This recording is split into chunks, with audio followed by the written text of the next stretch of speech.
Olá pessoal, esse é o Expost, o podcast que traz para você os principais fatos ocorridos no Brasil e no mundo. Eu sou o Thiago Simon Eu sou a Poliane. e esse é o podcast do PET Economia UFO.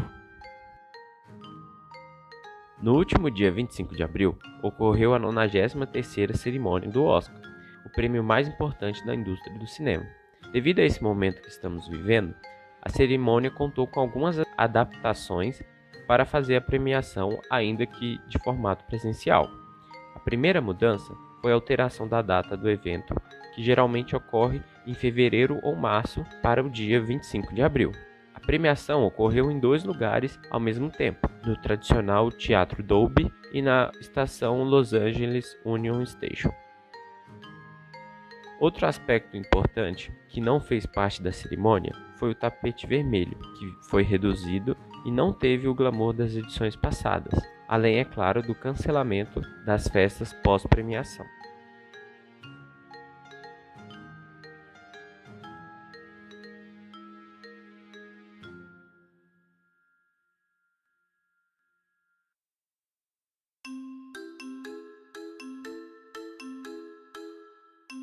Depois desse período de férias prolongadas que o podcast teve, a gente tá voltando. E o episódio de hoje ele tem um novo formato, a gente espera que ele seja um pouco mais informal. Então hoje a gente vai falar sobre filmes, sobre o Oscar em específico. E para isso nós chamamos o Além dos Ecrãs para conversar com a gente. Apresentando o Além dos Ecrãs, nós temos aqui o Guilherme Amaral e o Guilherme Desopa. E muito obrigada por toparem participar com a gente desse episódio do podcast. Nesse episódio, então, a gente vai focar na principal categoria do Oscar, que geralmente é a categoria de melhor filme. E para isso, antes, a gente vai fazer um breve resumo dos filmes que concorreram nessa categoria, para melhor situar aqueles ouvintes que não assistiram todos os filmes, ou até mesmo aqueles que não assistiram nenhum filme. Então, começando aqui com o Nomadland, que foi o grande vencedor da noite, e conta a história dos nômades modernos dos Estados Unidos, que surgiram após a crise financeira de 2008, e vivem viajando o país atrás de empregos temporários, os bicos aí. O filme é focado basicamente na vida da Fern, nesse novo mundo, uma viúva que perdeu seu emprego e está se arriscando nessa nova jornada como nômade. Tem também Judas e o Messias Negro, que é baseado em fatos reais e mostra a história de O'Neill, um homem que se infiltra no movimento dos Panteras Negras de Chicago, a mando do FBI, e assim consegue informações sobre o líder, que é o Fred Hampton. Tem também O Meu Pai, que explora a relação entre um pai com sintomas de Alzheimer e sua filha. Tem o Mank, que mostra os bastidores de Hollywood, em específico os bastidores do roteirista Mankiewicz, que escreveu O Cidadão Kane, que é considerado por muitos os melhores filmes de todos os tempos. Temos também Minari, que mostra a história de uma família coreana-americana que se muda da Califórnia para uma fazenda no interior do Arkansas, e todos os desafios que essa família está enfrentando, né, atrás do seu sonho americano. E os últimos 3 indicados da noite foram O Som do Silêncio, que conta a história de um jovem baterista que está perdendo a audição e como que ele vai lidando com isso. E depois a gente tem A Bela Vingança, que conta a vida de Cassie, que é um agente duplo, e como ela vai levar a sua vingança até as últimas consequências. E por último, O Sete de Chicago, que acompanha a manifestação contra a Guerra do Vietnã, que interrompeu o Congresso do Partido Democrata no ano de 1968. Esses foram os indicados da noite. Oi, gente, tudo bem? Eu posso dizer, Guilherme Amaral aqui, né? Para quem não conhece a minha voz, eu posso dizer que, pelo menos representando metade do Além dos Ecrãs, é um prazer estar aqui no Expost, e a outra metade eu deixo o Desô para representar, tá? Muito obrigado pelo convite, espero que seja um papo gostoso aqui, tenho certeza que vai ser. E aí, pessoal, tudo bem? Aqui quem tá falando é o Guilherme Desopa. Todo mundo me chama de Desopa, então estamos entre amigos agora, então sou Desopa para todo mundo. Como o Gui falou, queria mandar um beijo pros meus companheiros de Além dos Ecrãs, a Duda e o Léo. E é isso, muito obrigado pelo convite, é um prazer muito grande estar aqui com vocês e para falar do que a gente fala de melhor, né, que é o Oscar. Desde outubro, Além dos Ecrãs tá falando basicamente, principalmente sobre Oscar, então é algo que realmente a gente tem muito na ponta da língua, viu? Obrigadão. E para quem não sabe, o Além dos Ecrãs, eles têm podcast, tem um Instagram, também tem um canal no YouTube. E para quem gosta de filme, cultura pop, séries, é um conteúdo excelente. Vocês têm que seguir. Não deixem de seguir eles nas redes. E assim, a primeira coisa que eu gostaria de saber de vocês sobre essa premiação do Oscar. Como que chega os indicados pra gente, né? Quem é que nomeia? Quem é que escolhe os filmes que vão concorrer aí na noite do Oscar? Ah, que pergunta maravilhosa. Bom, a gente tem formada a academia, que o Desopa, ele sabe te explicar isso tintim por tintim. Vai, Desopa. Então, vamos lá. O Oscar, ele é organizado pela Academia Cinematográfica de Hollywood, né? Academia, na verdade, a Academia de Ciências Cinematográficas de Hollywood, e a academia é composta por mais de 8 mil membros. Então, assim, antes da pandemia, a gente tinha uma tradição de que os filmes que quisessem concorrer ao Oscar, que normalmente acontece em fevereiro, né? Esse ano a gente, como vocês introduziram muito bem, esse ano a gente aconteceu mais ou menos no finalzinho de abril por conta da pandemia, mas em situações normais de temperatura e pressão, o Oscar acontece ali em fevereiro, né? Entende-se que os filmes que gostam, que querem ganhar força para ser indicados no Oscar, eles são estreados no cinema. Então tem essa regra de que o filme, para ele ser indicado ao Oscar, ele tem que estar, no mínimo, 7 dias em cartaz nos cinemas de Los Angeles e umas outras cidades dos Estados Unidos. Então essa é a principal regra. Se você quer que o seu filme seja incluído nos indicados, pelo menos considerado pela academia, então o seu filme ele deve estar em cartaz em Los Angeles por pelo menos 7 dias. Durante a pandemia, essa regra mudou, né? Agora a gente pode. Agora não, né? Antes a gente podia.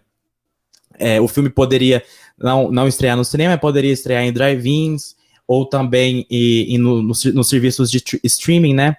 Mas normalmente a regra principal é essa de estar em cartaz em Los Angeles. Bom, depois disso, depois de cumprida a regra, as produtoras, né, dos filmes, elas que indicam os seus atores, o filme, a produção, para cada categoria do Oscar. Depois tem uma curadoria, e aí sim, mais ou menos uns 20 dias antes de anunciar os indicados para a cerimônia do Oscar, a academia começa a votar. Quem é a academia? Bom, é essa associação, como eu disse, que tem mais de 8 mil membros, onde é composta por críticos cinematográficos, jornalistas de entretenimento e também pessoas da área do cinema, né? Atores, atrizes, diretores, roteiristas, enfim, tem muita gente do ramo dentro da academia. Bom, então o que a gente sabe, o que a gente lê, né, são 5 indicados em cada categoria. Então, por exemplo, melhor ator, melhor atriz, a gente tem 5 indicados, com exceção na categoria de melhor filme, que a gente tem até 10 lugares para serem compostos aí por filmes. Então, você pode indicar de 5 a 10 filmes na categoria de melhor filme.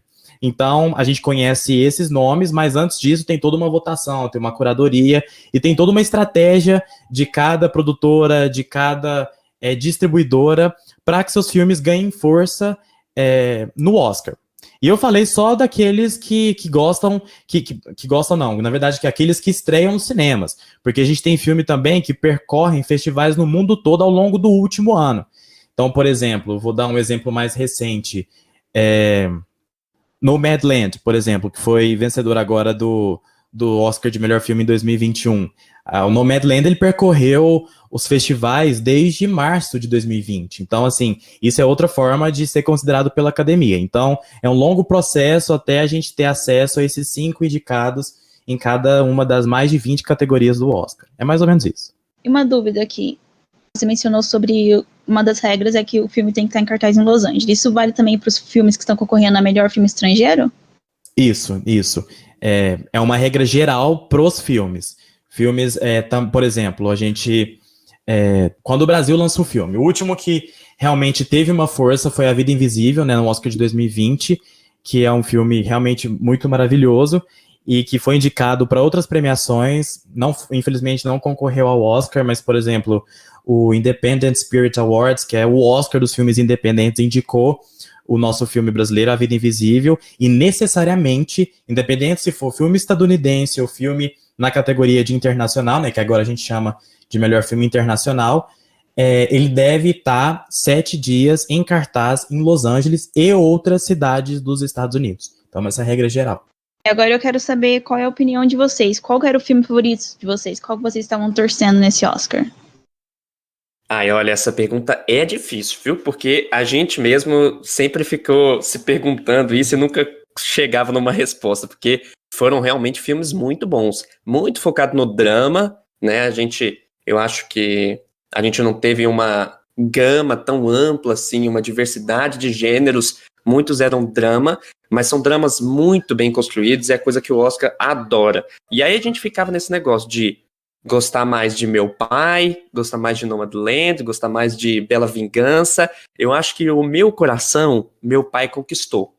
Assim, é um filme, assim, que se você assiste, você fica encabulado, primeiro com a atuação do Anthony Hopkins, e segundo com a história que te deixa perdido, porque você entra na mente, né, igual vocês estavam explicando no começo, você entra na mente de um velhinho que tá sofrendo Alzheimer e ele não se lembra em que período do tempo, do dia ele tá, quem são as pessoas com quem ele tá conversando, aonde ele tá exatamente, se ele tá na casa dele, se ele tá na casa da filha, e aí você fica perdido junto com ele pra só conseguir entender mais ou menos ainda no final. Então, é um filme que me pegou de jeito. E você, Dê? Nossa, Gui, realmente eu acho que é uma opinião meio generalizada, assim, de nós lá do Além dos Ecrãs, porque meu pai realmente, gente, é realmente uma indicação muito boa. Assistam esse filme e separam a caixinha de lenço, viu? Porque é um filme, assim, de quebrar o coração. Não é nem de chorar muito, não. Chorar muito você assiste com Marley e eu. Marley e eu já garante a cota lágrimas, mas meu pai, ele quebra seu coração. Mas para fugir dessa dica aí do Gui, de fato, meu preferido foi Judas e o Messias Negro, que conta a história de um militante no movimento negro dos Estados Unidos, né, na década de 50, onde depois que ele comete um crime, ele acaba caindo no FBI, e, na verdade, ele acaba caindo numa delegacia de polícia e ele é recrutado pelo FBI no mais ou menos, você quer se escapar desse crime aqui? Então você vai fazer isso aqui pra gente. E o FBI obriga ele a infiltrar no partido dos Panteras Negras de Illinois, que é uma região dos Estados Unidos, para ser um informante deles de dentro do partido, para eles literalmente caçarem o líder do partido, que é o Fred Hampton. E é de fato um drama muito pesado, é baseado em fatos, e tem atuações assim poderosíssimas e muito enérgicas do Daniel Kaluuya e do Lakeith Stanfield. Então, definitivamente, esse foi o meu filme favorito, assim, da lista dos indicados. Eu fico muito feliz, porque esse também foi meu filme favorito. E eu acho que é um filme que conseguiu se equilibrar bem. Porque eu acho que tem uma linha tênue entre você fazer, quando um filme é histórico, assim, baseado em fatos reais, entre o filme ele ficar muito bom ou às vezes não ficar tão bom assim, ficar muito ruim. E esse filme conseguiu ser bem equilibrado, porque eu achei que ele tinha bastante elementos políticos, que é importante, obviamente, tá falando de Panteras Negras na década de 60, obviamente tem que ter elementos políticos, mas ele também tem aquele outro lado de afetividade, de mostrar o companheirismo que existia dentro dos Panteras Negras, também de mostrar essa traição que teve. Então, é um filme que conseguiu equilibrar esses dois lados e ficou simplesmente perfeito. Concordo com você e também concordo muito com meu pai. Meu pai, ele mostra essa doença, o Alzheimer, de uma maneira um pouco diferente. Você não fica só vendo uma pessoa totalmente ali perdida, confusa sobre o que está acontecendo. Você também fica confuso e perdido. Então você se sente no lugar de uma pessoa que está tendo Alzheimer também. E isso é uma coisa muito difícil de ver, não é uma coisa que a gente geralmente vê, né? A gente geralmente fica mais encarando, assim, a outra pessoa passando por aquilo e não tem essa experiência de tentar compreender o que está acontecendo. Então acho que para mim isso foi bem revolucionário. Olha, eu tenho uma opinião um pouco diferente. O que eu mais gostei foi O Som do Silêncio. Porque, não sei, acho que ele mexeu com os meus sentidos, assim, de um jeito muito especial. Tipo, eu fiquei muito, muito agoniado também quando ele não conseguia ouvir, ou então, enfim, depois que ele faz as coisas que ele fez lá, e aí ele fica, tipo assim, cara, será que era isso mesmo que eu precisava? Parece que não. E, enfim, eu acho que o filme todo me prendeu a atenção mais que os outros, e aquele final também, cheio de paz. Esse foi o meu favorito. Acho até que o meu pai e o Som do Silêncio têm propostas relativamente parecidas nesse sentido, de você fazer com que o espectador tenha uma certa experiência, porque todo silêncio, em alguns momentos, ele abafa o som, ou ele diminui totalmente o som para você ver o que o deficiente auditivo também está sentindo. Então, acho que são parecidos, assim, nesse sentido. Também é muito bom. Eu vou ter que abrir para dar a opinião aqui, porque falou de O Som do Silêncio. Eu vou ter que concordar com vocês dois, concordar com a Poliane de que ele te faz sentir lá dentro do filme, né? Sentindo com sons. E aí dá a dica aqui, gente. Assiste esse filme com fones de ouvido. O fone que dá a sensação do estéreo, né? Tem que ser um fone que funciona estéreo, que é todo fone hoje em dia. Mas assiste porque eles trabalham tão bem os sons dentro desse filme. Não é à toa que ganhou na categoria de melhor som, mas só de você escutar o café sendo feito lá atrás, enquanto ele faz as flexões, isso ele nem tinha perdido a audição ainda, e aí depois que ele perde a audição, quando você vê ele, bom, sem spoiler muito o filme, mas quando você vê ele... então eu não vou falar isso não, porque acho que é um spoiler muito grande. Som muito bom, viu? Beleza. Olha, e tem uma história bastante curiosa sobre o Som do Silêncio, né? Para você que não viu, tá disponível no Prime Video, que é o streaming da Amazon, e que eles ganharam, o Gui já falou que eles ganharam de melhor som, e eles também, surpreendentemente, ganharam de melhor edição. E quando o editor do filme foi aceitar o Oscar, ele falou assim que, normalmente, quando a gente vai editar um filme, a gente tá colocando sobre o ponto de vista, né? Tá narrando o filme sobre um determinado ponto de vista. E para editar O Som do Silêncio, a técnica dele foi editar sobre um ponto de escuta. Porque todo filme é editado privilegiando a parte auditiva. Então, as cenas são super casadas com a mixagem do som ali no movimento da captura da cena, para fazer sentido para quem está escutando, além de fazer sentido para quem está vendo. Então, o comentário da Poliana faz muito sentido, porque ao passo de que meu pai, ele convida o espectador para experimentar o que tá na cabeça de uma pessoa que está com Alzheimer, o Som do Silêncio, ele convida a gente para experimentar uma gama sonora, assim, muito diversa. Então, de fato, ele é muito interessante, tem essa curiosidade que o editor, ele selecionou as cenas, né, que entrariam no produto final do filme a partir de um ponto de escuta, e não só sobre o ponto de vista. Agora, eu quero saber o que vocês acharam da premiação no geral. É a chance de falar qualquer coisa sobre qualquer categoria, sobre qualquer aleatoriedade. Tá bom. Acho que dá pra gente falar da premiação em si. Tenho certeza que o Desopa tá doido pra falar sobre isso. Porque eles... Né? Tô errado? Porque eles quiseram fazer uma coisa diferente, né? Já que, assim, nós estamos em período de pandemia e a gente passou por diversas premiações aí, por Emmy, por Globo de Ouro, e aí a gente... Emmy ou Grammy? Nossa, agora eu falei bosta, hein? Os dois. Tá, beleza.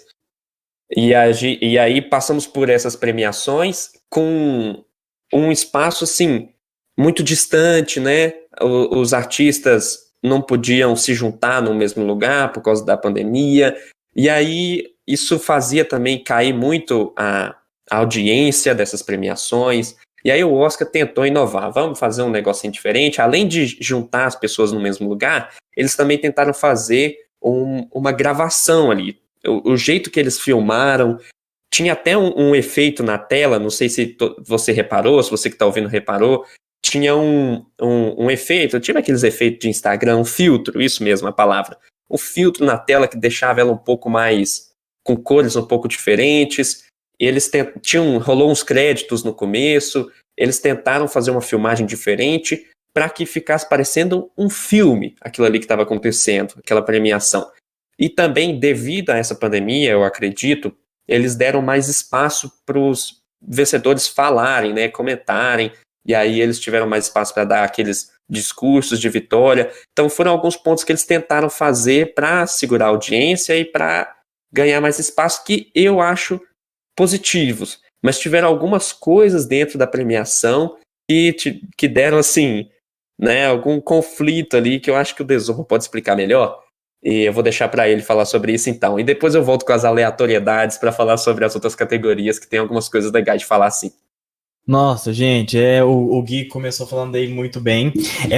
Esse tom aí todo o cinematográfico que eles deram para a premiação é muito devido à contratação de um dos produtores da cerimônia esse ano, que é o Steven Soderbergh. Ele é o cineasta por trás de clássicos como 11 Homens e um Segredo, Erin Brockovich e também Traffic, né, que ele ganhou o Oscar.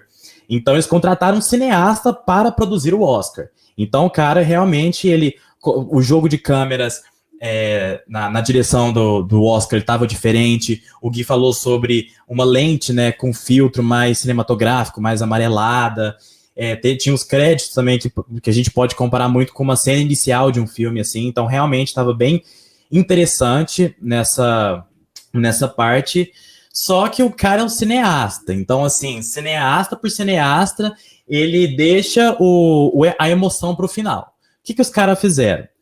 Nas premiações prévias ao Oscar, quem estava vencendo muito a categoria de melhor ator era o Chadwick Boseman, que é o eterno Pantera Negra e que ele estava concorrendo por A Voz Suprema do Blues, onde ele faz de fato o melhor papel da carreira dele.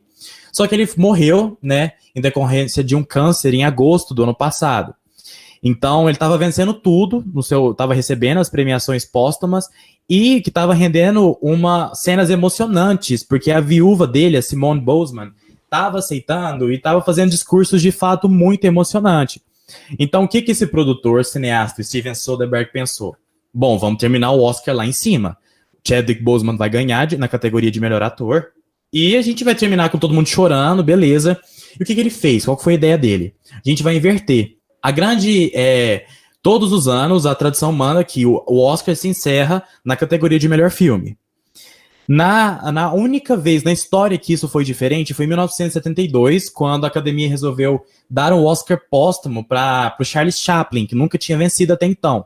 Então, para o conjunto da obra do artista, eles deram em 1972, ao invés de terminar com o melhor filme, terminou com o discurso do Chaplin. Puta responsa, né? Só que esse ano, pela segunda vez na história, o Steven Soderbergh pensou, vamos terminar emoção, com a vitória do Chadwick Boseman e o discurso da viúva dele, a Simone. Só que, meus queridos, o que a gente chama de tiro bem dado, eu chamo de tiro que saiu pela culatra, porque Chadwick Boseman não ganhou, quem venceu foi Anthony Hopkins na minha opinião, ele era de fato a melhor atuação, não só entre os homens, mas entre as mulheres também. Ele tá num nível de atuação em Meu Pai que é absurdo, assim. Ele venceu na categoria, o que quebrou as pernas da academia. E o pior de tudo, o Anthony Hopkins não estava lá para receber. Então, quando o Joaquin Phoenix subiu no palco, revelou o vencedor, foi um climão. A cerimônia acabou da forma mais sem graça, mais sem clima. Se antes todo mundo comemorava e pulava e aplaudia de pé pelos vencedores na categoria de melhor filme, nesse ano não teve nem discurso do Anthony Hopkins e muito menos nem o discurso emocionante da viúva do Chadwick Boseman. Então foi só The Winner is Anthony Hopkins e créditos na tela. Foi a coisa mais sem graça e mais sem sal do mundo.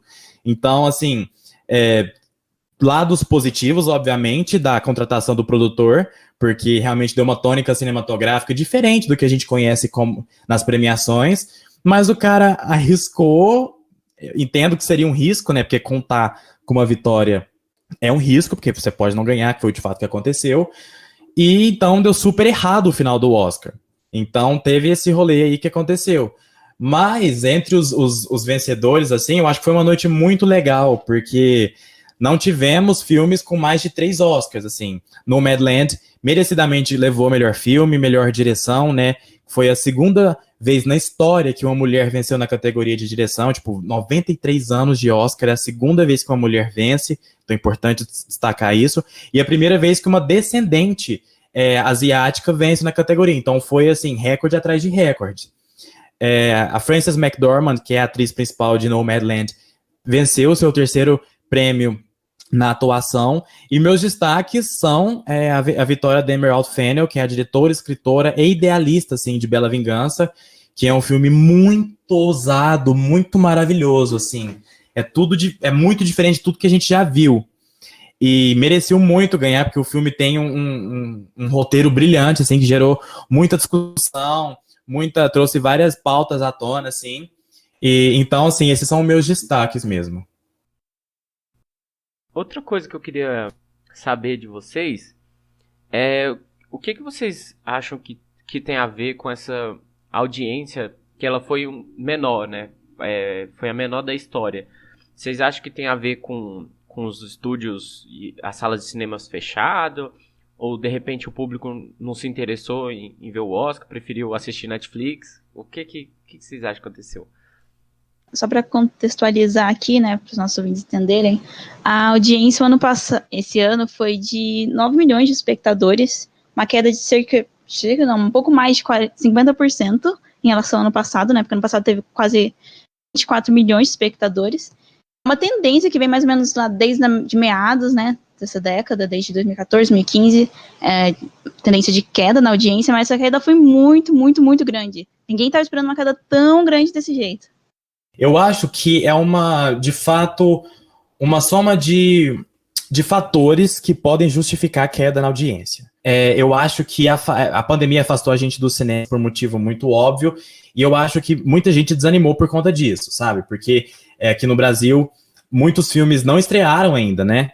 Nos cinemas, porque eles são restritos no cinema e a gente não tá com os cinemas abertos ainda, então tem muita coisa que não estreou.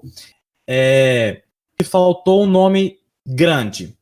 Pensa comigo, por exemplo, 2020, a gente tinha Coringa, por exemplo, que foi um filme que custou muito barato, é um filme maravilhoso que, assim, deu um retorno estrondoso pro estúdio. Então era um filme muito grande, era um filme mainstream, que a galera ia aos montes, não só por conta do Oscar, mas porque gostava da DC, ou gostava do personagem, gostava do Joaquin Phoenix, então era um filme muito grande. No ano anterior, em 2019, a gente tinha Nasce uma Estrela com Lady Gaga, por exemplo, que atraía gente além do Oscar, gente que normalmente já assiste Oscar. Então eu acho que esse ano a gente não tinha esse filme, o grande hit da temporada, sabe? Eu acho que isso é explicado muito provavelmente também por conta da pandemia. Os grandes blockbusters, né, que são os filmes de grande bilheteria, o estúdio, ele espera um retorno. Então, diferente do cinema independente, que é arte por arte, o cinema blockbuster, ele espera um retorno financeiro, né? A gente pode colocar aí, por exemplo, os filmes da Marvel. Então, a Disney, ela não vai colocar um filme no mercado sem esperar um retorno. É tudo muito bem calculado, muito bem pensado durante anos para colocar um filme em cartaz. E já que a gente está na pandemia, já que as pessoas não poderiam dar esse retorno para os estúdios, então os caras só adiaram os lançamentos. A gente teve isso com 007, a gente teve isso com Mulher Maravilha até estrear no streaming, a gente teve isso na Disney também com A Viúva Negra, por exemplo, entre outros vários filmes. Então a gente não teve um grande hit que chamava as pessoas que normalmente não assistiriam a premiação para o Oscar. Acho que a última coisa que eu vou nomear aqui é que as pessoas já estavam esperando uma queda assim, na audiência. A gente tem esse comportamento de queda de audiência desde a primeira premiação durante a pandemia, que foi o VMA, julho-agosto de 2020. As pessoas já esperavam essa queda. No VMA foi assim, no Emmy, nos meses seguintes, foi assim.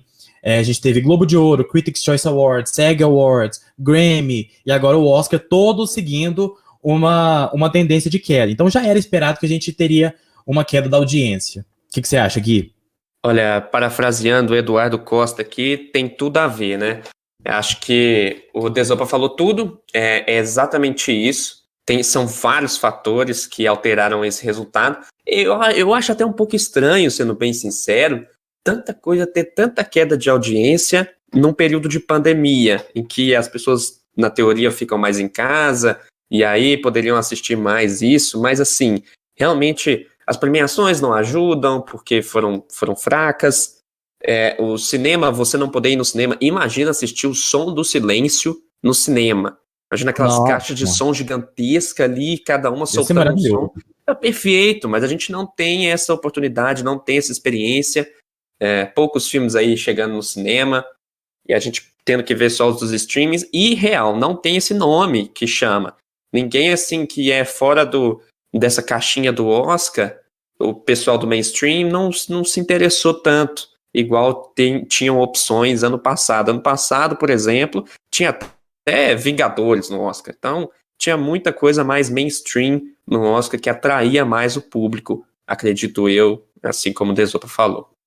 E Na opinião de vocês, como espectadores, apreciadores aí do sétima arte, vocês acham que tem algum filme que não deveria estar concorrendo esse ano? No sentido de que, se não fosse a pandemia e toda a situação de cinema, de estudo fechado e tudo mais, e não está produzindo muito material, que talvez esse filme não estaria concorrendo ao Oscar? Eu vou te responder essa pergunta te jogando na verdade, uma resposta assim, que vai pela mesma linha, mas que não é exatamente essa resposta ainda. Depois a gente conversa mais sobre isso e eu tenho que pensar, na verdade. Mas tem filmes ali que eu acredito que deveriam estar mais premiados. Desculpa, meu cachorro. A Academia pode, então, indicar até 10 filmes para a categoria de melhor filme, que é uma categoria que premia mais a produção, né, desses filmes. Mas claro que aquelas pessoas que não param para pensar, é por causa da produção do filme que ele está lá, e pensam que é por causa de ser realmente o melhor filme, aquilo chama a atenção para aqueles filmes, né? Porque as pessoas ficam querendo que aqueles filmes estejam ali. E eu acho que realmente tinham nomes que poderiam estar ali. Como, por exemplo, A Voz Suprema do Blues, que é o filme do Chadwick Boseman, da Viola Davis, os dois atuando, que têm atuações perfeitas, dignas de Oscar. Não levaram, mas poderiam. Estava ali disputadíssimo entre os dois. Eles eram o segundo nome ali para serem escolhidos.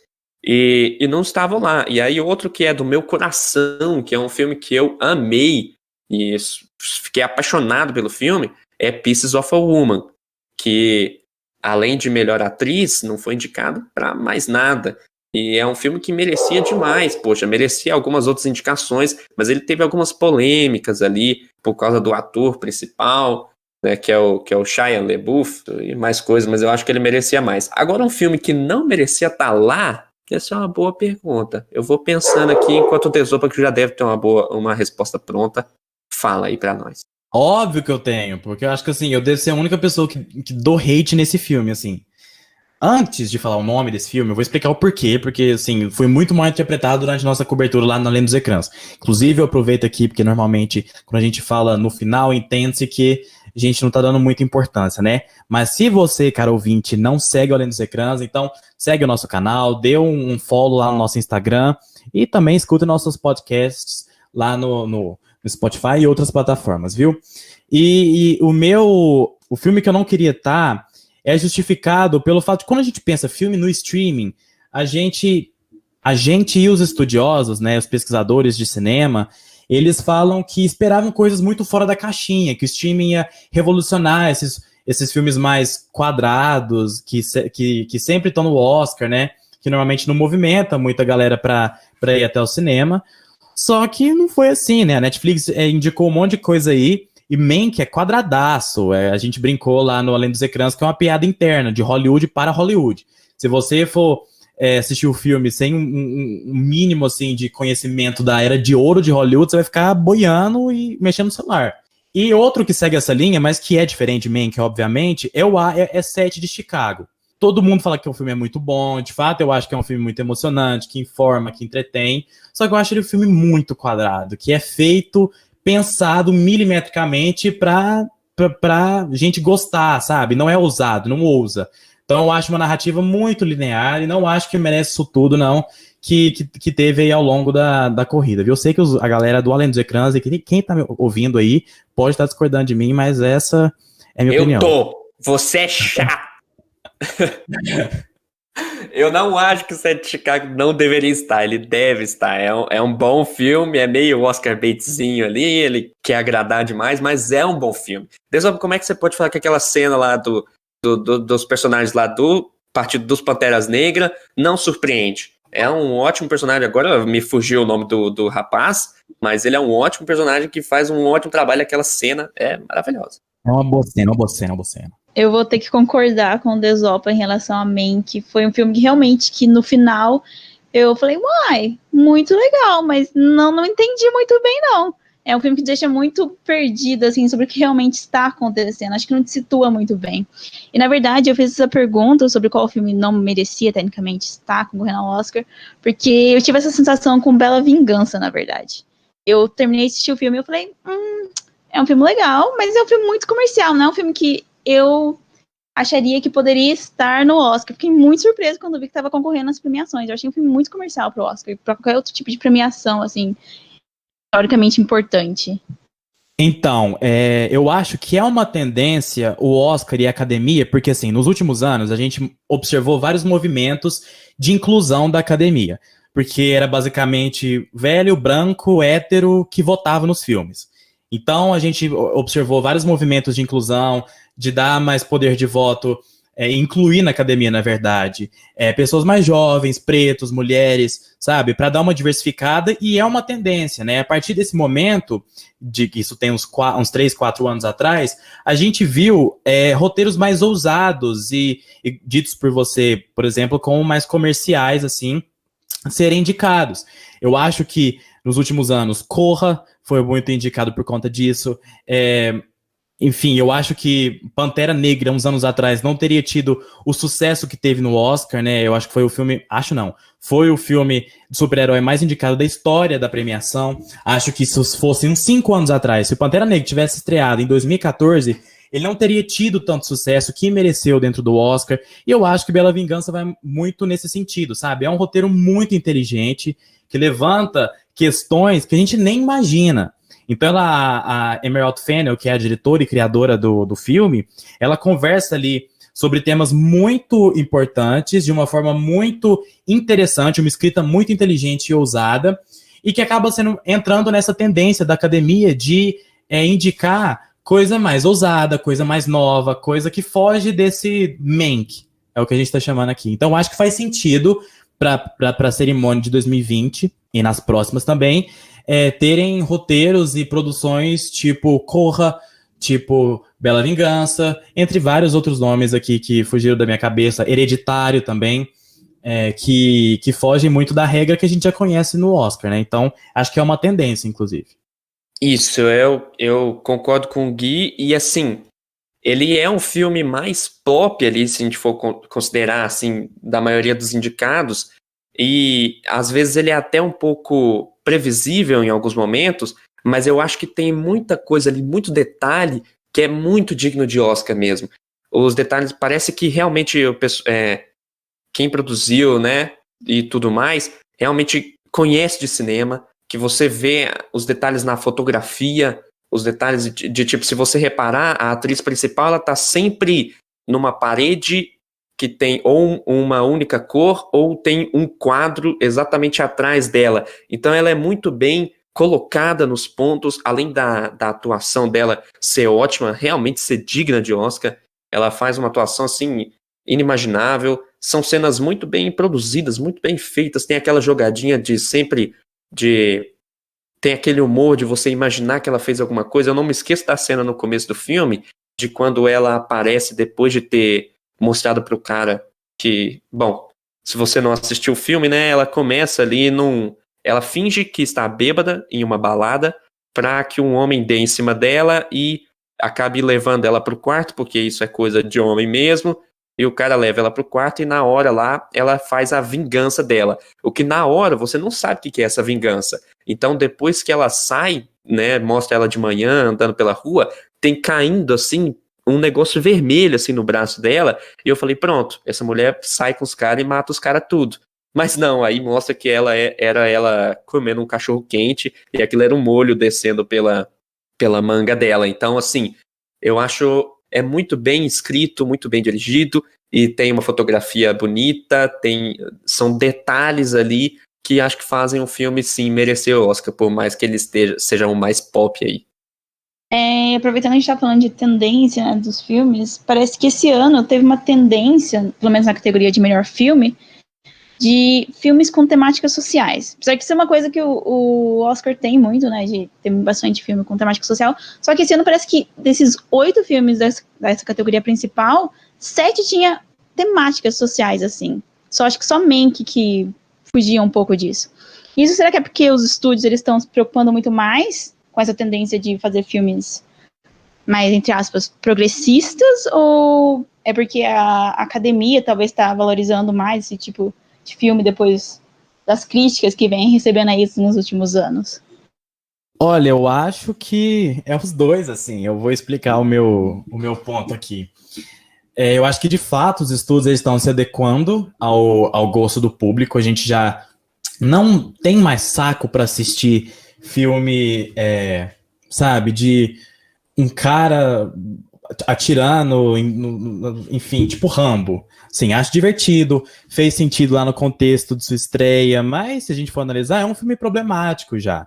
Então o público atual que vai no cinema, que consome as narrativas cinematográficas, tanto no streaming quanto nas salas, dando dinheiro não só para os estúdios, mas para as franquias de cinema, ele tem revigorado assim, as premissas dos estúdios na hora de fazer. Um exemplo aqui, Esquadrão Suicida, o último que lançou, o único, né? Aquela coisa terrível.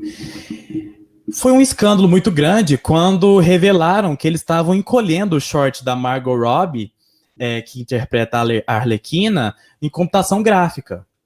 Foi um dos escândalos do filme. Anos mais tarde, a gente tem Aves de Rapina no cinema, que é escrito, produzido, dirigido por mulher, que não só tem diálogos que fazem muito mais sentido para uma personagem anti-heroína e um filme de super-herói para uma mulher falar, como também no figurino, na história, nos plot twists, na participação da narrativa do filme que cada personagem mulher tem.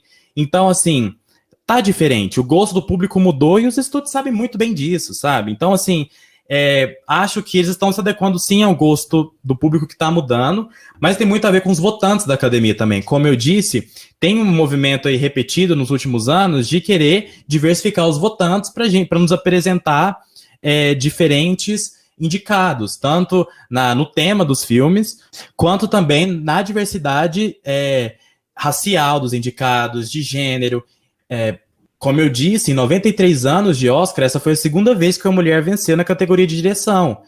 E pela primeira vez, a gente tem mais de uma mulher indicada. No total, em 93 anos, só 7 mulheres ao longo da história foram indicadas na categoria, ao passo que mais de 400 homens fazendo. A gente é de humanas aqui, provavelmente você que está nos escutando tem mais afinidade com as contas do que nós, mas uma conta bem rápida, mais de 400 homens indicados contra 7 mulheres em quase 100 anos de história.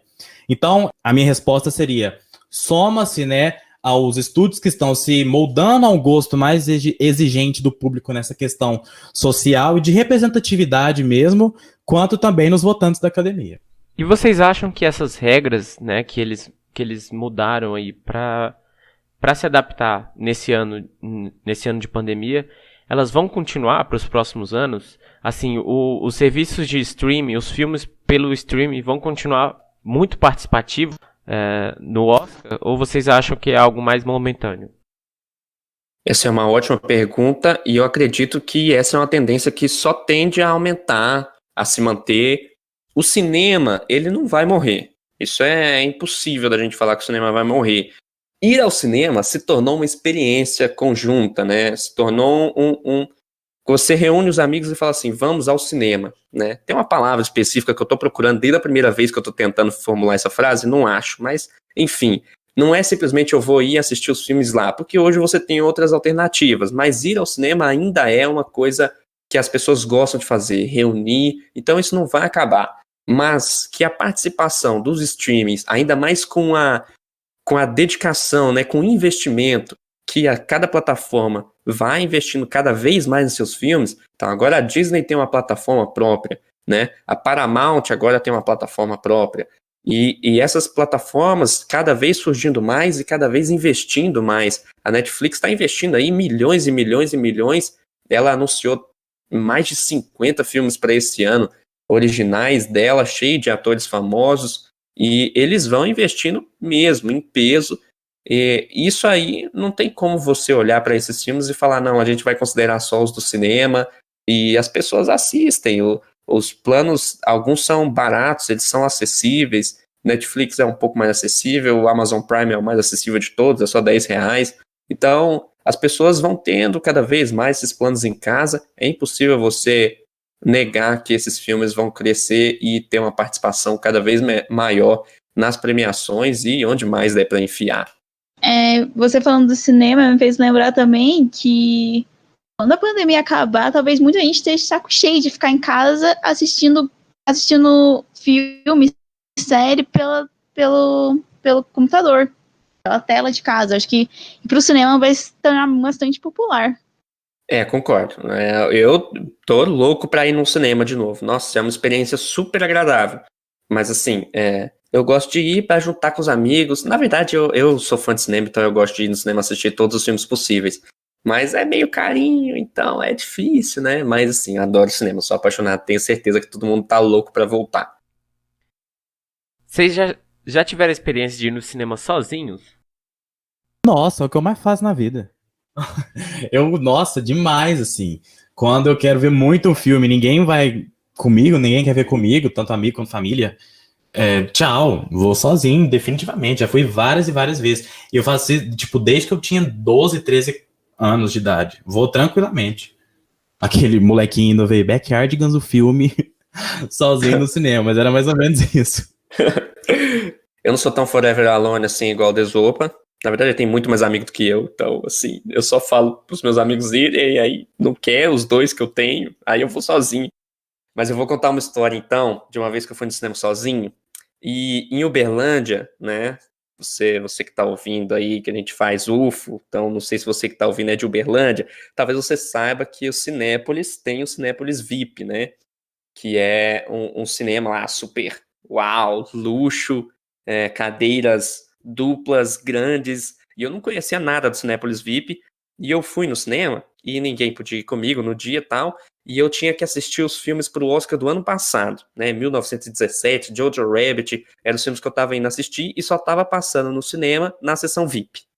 E aí, beleza, né, vamos ter que desembolsar aí R$ 35, que é a entrada. Beleza. Entrei lá, menina, e não tinha ninguém no cinema. Tava completamente vazio. Eu era o único da sala. Além de eu estar sozinho, eu era o único da sala. Então aí eu falei, vou aproveitar, vou escolher uma cadeira boa aqui, sei lá. Sentei na terceira fileira, quarta fileira, para pegar o centro ali, sentei bem no centro. E aí vem todo pomposo ali, um garçom, né? Ele chega lá na porta, ele olha para o cinema, vê que só tem eu ali, e ele vem vindo, contornando as filas, chega lá em mim e fala assim: Oi, tudo bem? A gente tem aqui um menu para servir para você, comida, uma bebida, você aceita alguma coisa? Nossa senhora, eu nem pensei nisso, deixa eu olhar aqui o menu, você pode voltar daqui a pouco? Tal. Aí lá vai ele voltar de novo para a portinha dele lá, entrou lá para dentro, depois aparece ele de novo, vem chamar, e aí, escolheu? Escolhi sim. E tipo assim, o que eu fui escolher? Tudo ali era o olho da cara. Meu Deus do céu, que os negócios caros. E aí, sei lá, eu fui tentar pedir o que tinha de mais barato ali e de mais diferentezinho também, pra eu provar uma coisinha gostosa. Fui tomar o cappuccino deles, R$ 8 um cappuccino. Não sei se era 8, se era 6, era caro. E eu peguei e falei assim, ó, moço, não, escolhi sim, eu quero esse cappuccino aqui. Não, só isso? Não, só isso. Tá bom.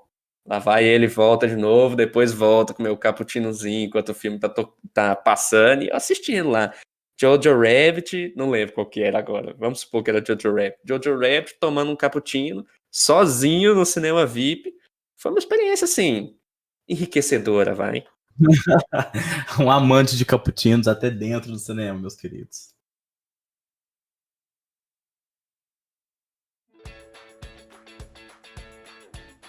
Bom, acho que por hoje é isso. Eu queria agradecer vocês por disponibilizarem seu tempo para estar aqui conversando com a gente. Vocês gostariam de dar algum recado?